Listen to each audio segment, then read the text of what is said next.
एक चित्रकूट की घटना मैं आपको बता रहा हूँ, कोई एग्जाम्पल नहीं है, दृष्टांत नहीं है, मेरे साथ घटी हुई 2009 की घटना है। मैं एक 3 महीने का अनुष्ठान करने के लिए निकला, चित्रकूट पहुँचा।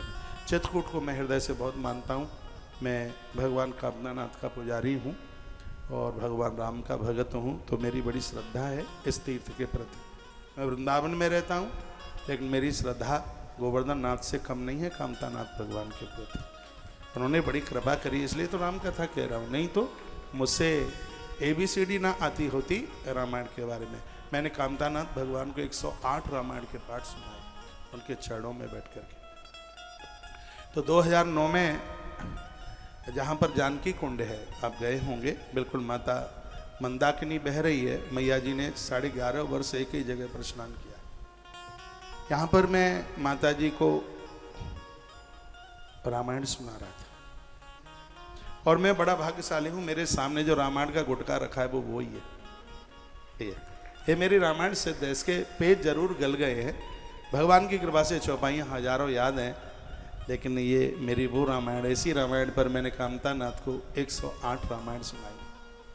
ये मेरे विद्यार्थी काल की रामायण है। मैं वृंदावन में आया ही आया था और वृंदावन में मैंने अपनी पढ़ाई के लिए सबसे पहली कोई किताब खरीदी, वो ये रामायण है। सबसे पहली किताब वृंदावन में, सबसे पहली। जब भी मैं कभी वृंदावन में आया बहुत वर्ष पहले, और जब मैंने कोई पहली किताब खरीदी, उस दुकान का भी नाम मुझे पता है, खंडेलवाल जी की दुकान से मैंने सबसे पहले ये रामायण खरीदी और इसी रामायण से मैंने 108 रामायण के पाठ कामदगिरी भगवान को सुना। तो मैं जानकी कुंड पर था, मुझे 43वां दिन हो गया था, 90 दिन का मेरा अनुष्ठान था और मैं बेल के रस के ऊपर ही रह रहा था, इसलिए आज मुझे अन्न छोड़ने में कोई दिक्कत नहीं है, 1% भी तकलीफ नहीं है, क्योंकि भूखों और रहना तो मेरा एक बहुत बड़ा पुराना अभ्यास रहा। तो मुझे 43वां दिन था और सुबह में निकलता था, धनुषधारी आश्रम में रुका था मैं, और भोर में मैं निकल जाता था 4 बजे के बाद, और रात्रि को 11 बजे मेरी वापसी होती थी। एक परिक्रमा सुबह लगाता कामतानाथ की और एक रात्रि को वापस लौटता था। तो मुझे रास्ते में एक महात्मा मिल गए, उनकी जटाएं थी और बड़े तपस्वी महात्मा थे वह। मैं ये भगवान की होने की बात, इसमें अपनी कोई गुणवत्ता नहीं बोल रहा हूँ, भगवान की होने की बात मैं आपको बता रहा हूँ, और ये प्रत्यक्ष के रूप में ये बात मैं आपके बीच में रख रहा हूँ। मैंने उन साधु को वंदन किया, प्रणाम किया, मेरा मौन था। उन्होंने पूछा, बेटे कहाँ से आए हो? मैंने कहा ऐसे ऐसे मैं वृंदावन से आया हूँ और गुरुजी यहाँ मैं एक अनुष्ठान कर रहा हूँ, 3 महीने का टाइम, 2009 की बात। तो उन्होंने कहा कि खाते पीते क्या हो?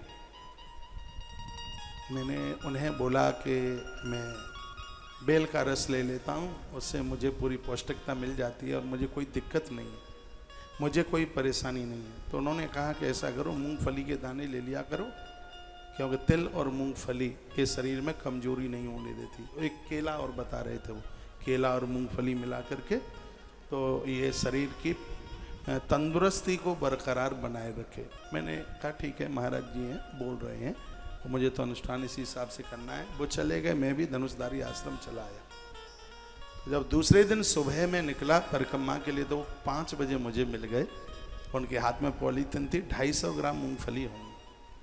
उन्होंने कहा बेटा ये लो प्रसाद, जब भूख लगे तब ये खा लेना। ये सत्य घटना है, भगवान की पवित्र पीठ पर बैठा हूँ।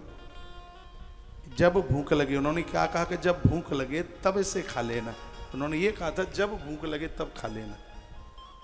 उन्होंने वो मुझे प्रसाद 250 ग्राम मूंगफली होगी, दाने वाली, छिलका नहीं था ऊपर, भुनी हुई थी, और मैं पानी में बैठ करके ये सुना रहा था जानकी कुंड पर।